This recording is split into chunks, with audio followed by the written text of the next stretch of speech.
Hello, welcome to Bible in a Year 133. We're going to be reading 1 Samuel 30 and 31, Acts 22 verses 22 to 30, Acts 23 verses 1 to 22, and Psalm 56. 1 Samuel 30, David's conflict with the Amalekites. Now it happened when David and his men came to Ziklag, and the third day that the Amalekites had invaded the south at Ziklag, attacked Ziklag, and burned it with fire, and had taken captive the women and those who were there, from small to great. They did not kill anyone, but carried them away and went their way. So David and his men came to the city, and there it was, burned with fire, and their wives, their sons, and their daughters had been taken captive.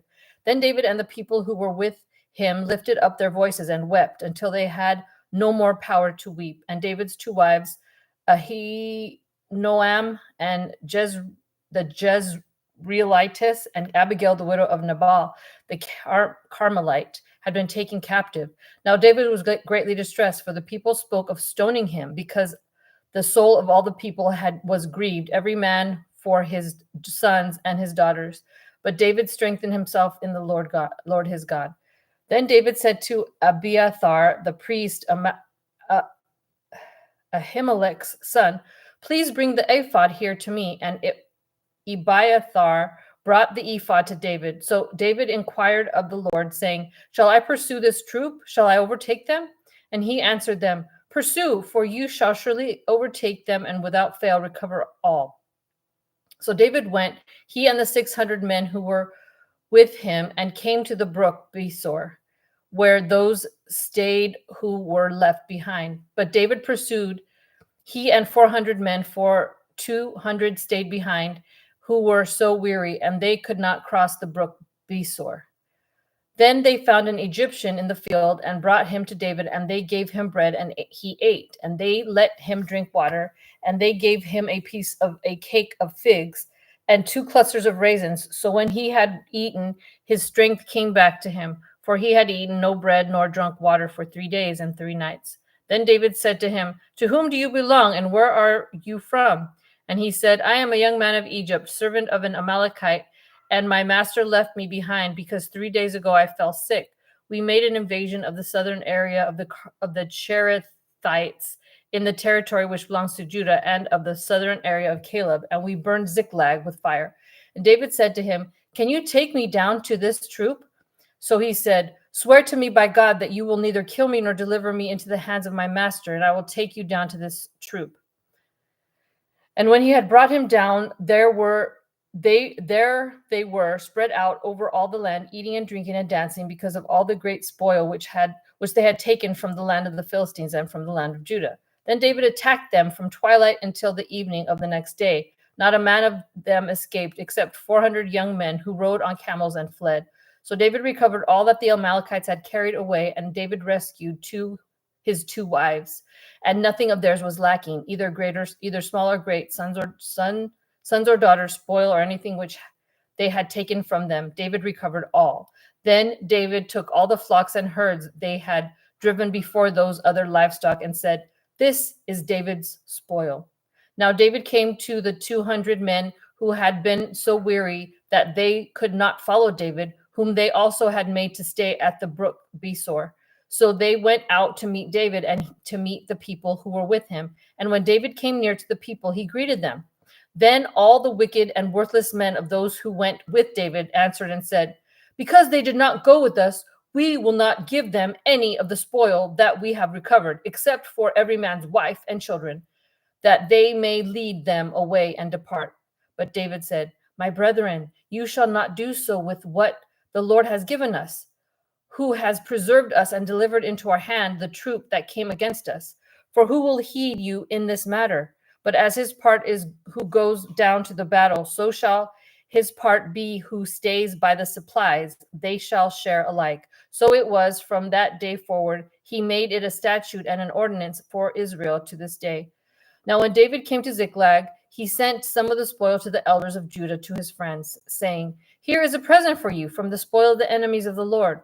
To those who were in Bethel, those who were in Ramoth of the south, those who were in Jatir, those who were in Aroer, those who were in Siphmoth, those who were in Eshtemoa, those who were in Rachal, those who were in the cities of the Jerahmeelites, those who were with the cities of the Kenites, those who were in Hormah, those who were in Chorashan, those who were in Athach, those who were in Hebron, and to all the places where David himself and his men were accustomed to rove. 1 Samuel 31, the tragic end of Saul and his sons. Now the Philistines fought against Israel, and the men of Israel fled from the Philistines and fell slain on Mount Gilboa. Then the Philistines followed hard after Saul and his sons, and the Philistine killed Jonathan, Abinadab, and Melchishua, Saul's sons. Oh my goodness. The battle became fierce against Saul. The archers hit him, and he was severely wounded by the archers. Then Saul said to his armor bearer, "Draw your sword and thrust me through with it, lest these uncircumcised men come and thrust me through and abuse me." But his armor bearer would not, for he was greatly afraid. Therefore Saul took a sword and fell on it. And when his armor bearer saw that Saul was dead, he also fell on his sword and died with him. Oh my God. So Saul, his 3 sons, his armor bearer, and all his men died together that same day. Oh my God. And when the men of Israel who were on the other side of the valley and those who were on the other side of the Jordan saw that the men of Israel had fled and that Saul and his sons were dead, they forsook the cities and fled, and the Philistines came and dwelt in them. So it happened the next day when the Philistines came to strip the slain that they found Saul and his 3 sons fallen in Mount Gilboa, and they cut off his head and stripped off his armor and went and sent word throughout the land of the Philistines to proclaim it in the temple of their idols and among the people. Then they put his armor in the temple of the Ashtoreths, and they fastened his body to the wall of Bethshan. Now when the inhabitants of Jabesh Gilead heard what the Philistines had done to Saul, all the valiant men arose and traveled all night and took the body of Saul and the bodies of his sons from the wall of Bethshan, and they came to Jabesh and burned them there. Then they took their bones and buried them under the tamarisk tree in Jabesh and fasted 7 days. That's so sad. Oh, what is okay? Acts 22, verses 22 to 30. And they listened to him until the word, and then they raised their voices and said, "Away with such a fellow from the earth, for he is not fit to live."